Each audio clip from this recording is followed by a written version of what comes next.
प्रिय छात्रों, आपने यह वीडियो देख लिया तो ये मान करके चलो कि आपको संपूर्ण जैव विविधता के प्रश्न उत्तर आपने याद कर लिए, समझ लिए, और आपकी ये जो परीक्षा है इसमें आप बहुत अच्छे अंक ला पाएंगे अगर आपने वीडियो देख लिया। आप नए हो तो चैनल को सब्सक्राइब जरूर करना, वीडियो को लाइक करना, और जिससे क्या भविष्य में हम जो भी वीडियो अपलोड करें किसी भी विषय से संबंधित, आपके सब्जेक्ट से संबंधित, आपकी बोर्ड परीक्षा से संबंधित, वो आप तक पहुंच जाए। आप सब्सक्राइब नहीं करेंगे तो आप तक वीडियो नहीं पहुंचते हैं और आप तक सही सामग्री नहीं पहुंचती है। प्रश्न है, देखो समझना है, रटना नहीं है, समझना है सिर्फ, क्योंकि जैसे तैसे क्वेश्चन आजकल पूछना बंद कर दिए हैं। लगभग 50% का है, 70% का है, 70% प्रश्न वैसे आते हैं बिना पढ़े हुए, माने आता तो उन्हीं से है लेकिन वो भाषा बदल देते हैं, और 30% प्रश्न जो जैसे तैसे मिल जाते हैं। तो बच्चे कहते हैं कि पेपर में फंसा नहीं, तो ऐसा नहीं होता है, समझना है। प्रश्न है, कुछ कारणोंवश यदि तितलियों की जाति की संख्या में बड़ी गिरावट होती है तो इसका क्या संभावित परिणाम हो सकता है। यदि तितलियों की संख्या घट गई, तितलियां मर गई, तो क्या क्या हो सकता है। पहली बात तो देखो, परागण नहीं होगा, परागण पर प्रतिकूल प्रभाव पड़ता है, समझ गए आप। पर ये तीसरा ऑप्शन दिख रहा है, इसके कारण बर्रों, माने तितली वो क्या कहते हैं, ततैया बोलते हैं बर्रों से, ततैया, मकड़ियों, पक्षियों की प्रजातियों की संख्या में गिरावट हो सकती है। तो पहला और तीसरा आपका आंसर जो है एकदम करेक्ट होगा, ठीक है, पहला और तीसरा। अब आपका प्रश्न है कि पारिस्थितिक दृष्टिकोण से पूर्वी घाटों और पश्चिमी घाटों के बीच एक अच्छा संपर्क होने के रूप में किसका अधिक महत्व है। माने आप सभी को पता है, देखो कि जो पूर्वी घाट है और पश्चिमी घाट है, माने भारत का जो पूर्वी क्षेत्र है और पश्चिमी क्षेत्र है, यहाँ पर बहुत ज़्यादा जैव विविधता है। तो इसको जोड़ने का काम करता है सत्यमंगलम बाघ आरक्षित क्षेत्र। कौन करता है? सत्यमंगलम बाघ आरक्षित क्षेत्र करता है, ठीक है। तो आपका आंसर क्या है? सत्यमंगलम बाघ आरक्षित क्षेत्र जो है पूर्वी घाटों और पश्चिमी घाटों को जोड़ने का काम करता है।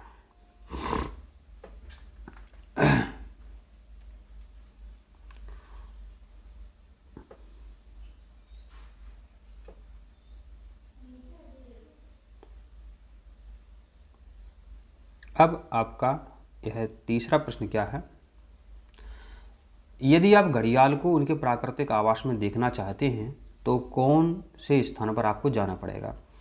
घड़ियाल, आप मध्य प्रदेश के हो तो बिल्कुल आप इसको जानते ही होंगे कि घड़ियालों का जो संरक्षण है कहाँ पर किया जा रहा है, चंबल नदी में, सोन नदी में और केन नदी में। माने हमने पिछली वीडियो में बताया था कि ये पूछा जाए कि घड़ियाल का संरक्षण कहाँ किया जा रहा है, तो आपको सोच के उत्तर देना है। आपको सोच के उत्तर देना है, घड़ियाल का संरक्षण कहाँ किया जा रहा है, सोच के। माने सोन नदी, चा चंबल और के केन। तो सोच के से अपन देखो याद रख सकते हैं, सोन चंबल केन। यहाँ ऑप्शन में चंबल दिया है, वो आपसे सोन नदी लिख सकते हैं, यहाँ पर केन नदी लिख सकते हैं। यही वो घुमाते रहते हैं, कुछ भी नहीं करते हैं वो। अब आपका प्रश्न है कि विश्व के जैविक विविधता का सर्वोत्तम अनुमान किससे मिलता है।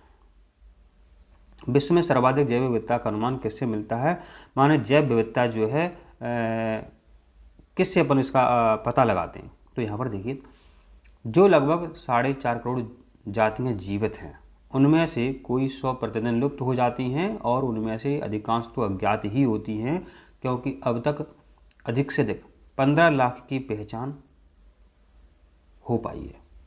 तो आपका ये आंसर जो है एकदम करेक्ट है।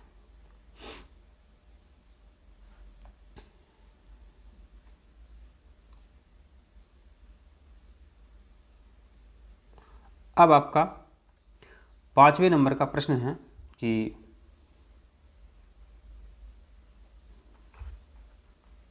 जैव विविधता का सबसे महत्वपूर्ण पहलू क्या है। जैव विविधता का सबसे महत्वपूर्ण पहलू क्या है? पारिस्थितिक तंत्र का निर्वहन।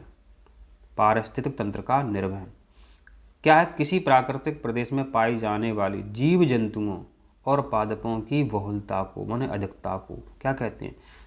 जैव विविधता कहते हैं। और जैव विविधता शब्द का प्रयोग सबसे पहले किया था वाल्टर सी रॉसेन ने। ये भी प्रश्न जो है आपका देखो कई बार परीक्षा में पूछा गया है। अब आपका छठवां प्रश्न है कि सबसे पहले बायोडाइवर्सिटी शब्द का प्रयोग माने जैव विविधता शब्द का प्रयोग सबसे पहले किसने किया था? तो इसका आंसर भी अपन देख चुके हैं, वाल्टर सी रॉसेन। तो वाल्टर सी रॉसेन ने सबसे पहले जैव विविधता शब्द का प्रयोग जो है किया था। अब प्रश्न है कि जैव विविधता में परिवर्तन होता है।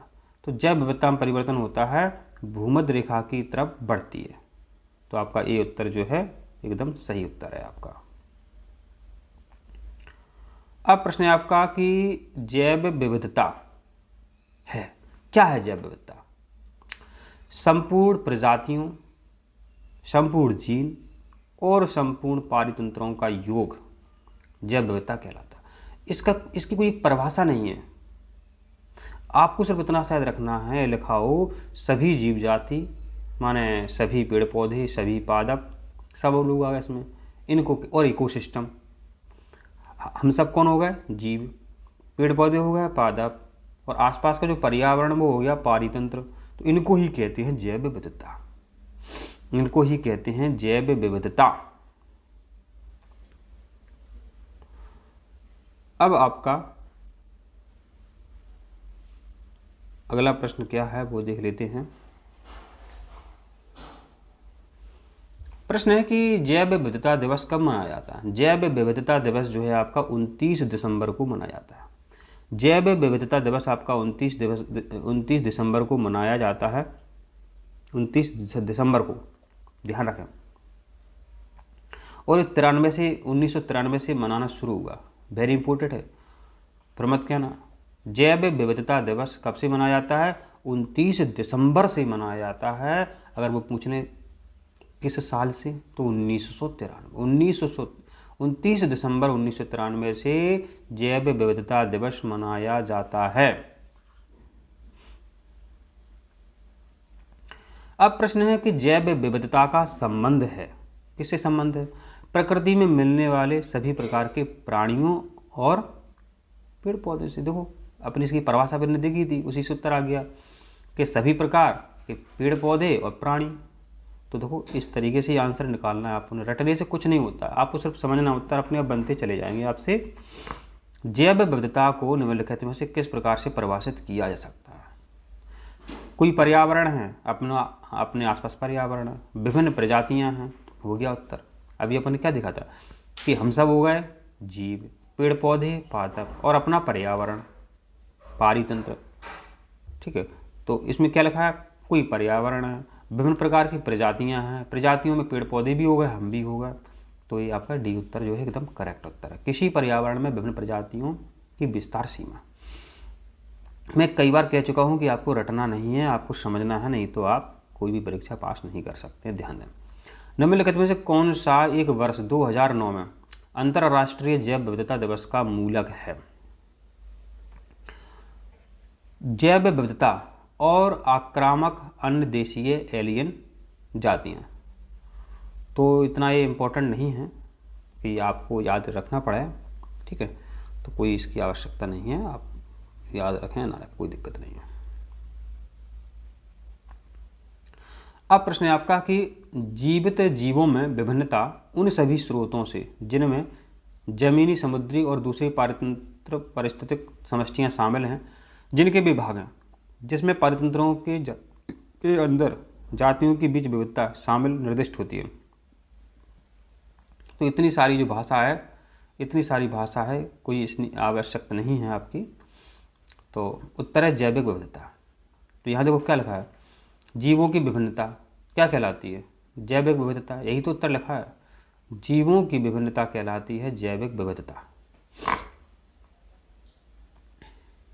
अब प्रश्न है, भारत के निम्नलिखित क्षेत्रों में से ग्रेट इंडियन हॉर्निवल ने अपने प्राकृतिक आवास में पाए जाने की सबसे अधिक संभावना कहाँ है? तो बहुत इंपॉर्टेंट है, ये लिखा है great Indian hornbill. Great Indian हॉर्निवल जो है सबसे अधिक कहाँ मिलेगा? अपन को मिलेगा पश्चिमी घाट में। देखो यहाँ पर क्या लगा, great Indian hornbill. Great Indian hornbill कहाँ मिलेगा? पश्चिमी घाट में। ग्रेट इंडियन हॉर्नबिल कहाँ मिलेगा? पश्चिमी घाट में। ग्रेट इंडियन हॉर्नबिल कहाँ मिलेगा आपको? पश्चिमी घाट में मिलेगा। अब आपको 15वें नंबर का प्रश्न है कि निम्नलिखित भारतीय प्राणी जात पर विचार कीजिए। भारतीय प्राणी जात पर विचार कीजिए, तो विचार कर लेते हैं। घड़ियाल लीजिए। अच्छा, इसमें लिखा कौन संकटापन, कौन संकटापन है? तो घड़ियाल भी संकटापन्न में आते हैं। चर्मपीठ कूर्म ये भी संकटापन्न में आते हैं। अनूप मृग ये भी संकटापन्न में आते हैं। तो तीनों संकटापन्न प्रजातियां हैं। ये तीनों संकटापन्न प्रजातियां हैं। ये तीनों संकटापन्न प्रजातियां हैं। ये तीनों संकटापन्न प्रजातियां हैं। ठीक है, ये तीनों संकटापन्न प्रजातियां हैं। अब 16वें नंबर का आपका प्रश्न आपसे क्या पूछ रहा है, देखो कि निम्नलिखित राज्यों में से किनमें सिंह, पुच्छी, बौनर, मैकॉक अपने प्राकृतिक आवास में पाया जाता है? सिंह, पुच्छी, बानर, मैकॉक। माने पूछा जाएगा आपसे कि मैकॉक जो है कहाँ पाया जाता है, तो मैकॉक जो है तमिलनाडु में, केरल में और कर्नाटक में मिलता है। मैकॉक कहाँ मिलता है? तमिलनाडु, केरल, कर्नाटक। तमिलनाडु, केरल, कर्नाटक में मैकॉक मिलता है। सिंह, पुच्छी, बानर, सिंह, पुच्छी, बानर जो है आपको तमिलनाडु, केरल और कर्नाटक में देखने को मिलता है। अब आपका 17वें नंबर का प्रश्न है कि निम्नलिखित पर विचार करना है आपको, और फिर लिख रहा है उपर्युक्त में से भारत में प्राकृतिक रूप से पाए जाते हैं। क्या पाए जाते हैं अपने भारत में? तारा कछुआ भी अपने भारत में मिलते हैं, और मॉनिटर छिपकली भी अपने भारत में मिलती है। ठीक है, और बामन सुअर भी अपने भारत में मिलता है। ठीक है, तो ये ठीक है, याद कर लो, कोई दिक्कत नहीं है। तारा कछुआ, मॉनिटर छिपकली और बामन सुअर अपने भारत में मिलता है। प्रश्न है कि क्या लिखा था? भारत की संकटापन्न प्रजातियां जो हैं तारा कछुआ, मॉनिटर छिपकली, बामन सुअर हैं। अब है आपका कि डुगोंग नामक समुद्री जीव जो कि विलोपन की कगार पर है, क्या है? ये जो डुगोंग नामक समुद्री जीव है विलोपन की कगार पर है, विलुप्त हो सकता है, ये स्तनधारी मैमल है। तो देखो क्या है, डुगोंग एक समुद्री जीव है। डुगोंग एक समुद्री जीव है। ठीक है, ये डुगोंग एक समुद्री जीव है, एक स्तनधारी मैमल है। ये विलुप्त होने की कगार पर है। ये विलुप्त होने की इसकी बहुत संभावना। अब निम्नलिखित कथनों पर जो है आपको विचार करना, कुछ भी विचार नहीं करना, आपको सिर्फ इतना याद रखना कि भारत में सुलोलोरस, भारत में जो सुलोलोरस जीव है ये उत्तर पूर्व में रहता है। सुलोलोरस जीव जो है आपके कहाँ रहता है? उत्तर पूर्व में रहता है। सुलोलोरस जीव कहाँ रहता है? उत्तर पूर्व में रहता है। अब आपका प्रश्न है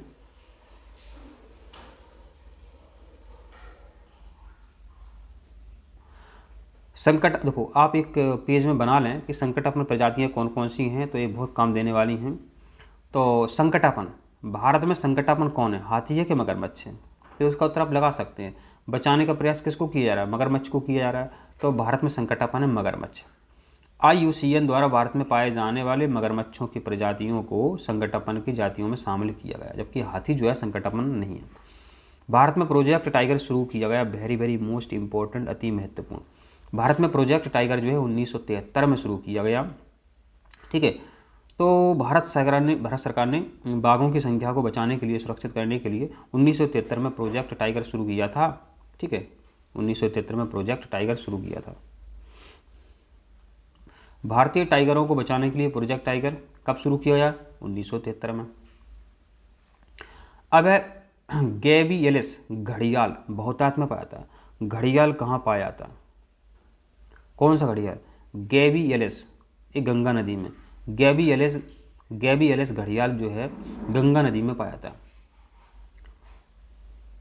तो जो गैबियाल घड़ियाल है बच्चों, क्या है? देखो ये मछली खाता, मगरमच्छ या मगरमच्छ जैसा सरीसृप होता है। ठीक है,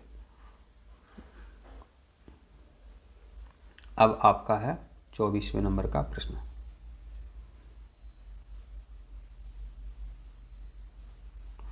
ऑपरेशन कच्छप किस संरक्षण के लिए एनजीओ की पहल है? ऑपरेशन कच्छप किसके संरक्षण के लिए पहल है? ऑलिव रिडले समुद्री कच्छप। ऑपरेशन कच्छप किसके संरक्षण के लिए एनजीओ की पहल है? उन्हें ऑपरेशन कच्छप से किसको बचाया जा रहा है? ऑलिव रिडले समुद्री कच्छप। ऑपरेशन कच्छप, ऑलिव रिडले समुद्री कच्छप।